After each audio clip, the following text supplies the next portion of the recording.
Well, I think it's, I think it's an exciting portrayal of a woman that we don't see very often. It's sort of she's an anti-hero. You understand her, and then you're just angered by her at moments, or you're frustrated with her. And I think, she's really a complicated pickle of a person, and I think a fascinating one. And I think Maggie took it, to a place that for me I couldn't even imagine.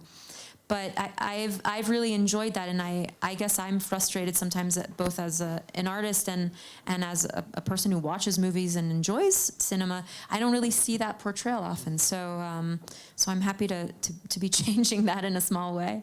But yeah, And also, isn't so much of what's happening right now about many women collectively saying we are not satisfied with what we're being given, where we are waking up to our need and our hunger and our desire. And a lot of people have been asking me about, my politics in terms of what's going on in Hollywood right now. And it's amazing to walk down the street here and feel like my visceral politics are our movie.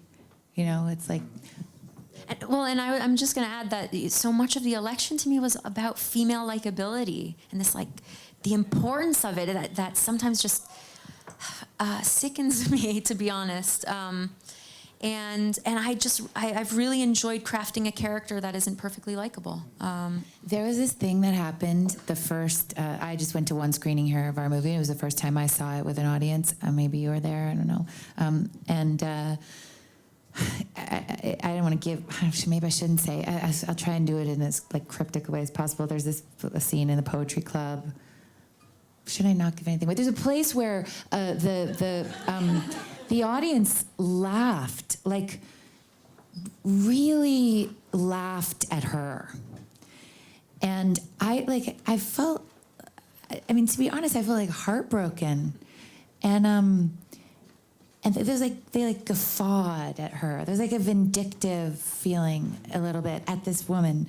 And then the very next scene is her alone in the bathroom with this little boy weeping, in a lot of actual real pain. And I thought, yeah, you can't judge her.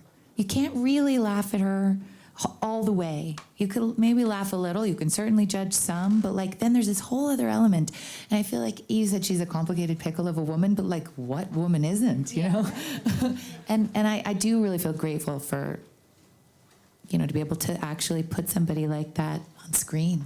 Well, to maybe put it sort of in terms of a question, I think that your performance here, also your performance on The Deuce, you have this real affinity for portraying the inner conflict of someone, the sense that there are multiple feelings at work within this person at the same time.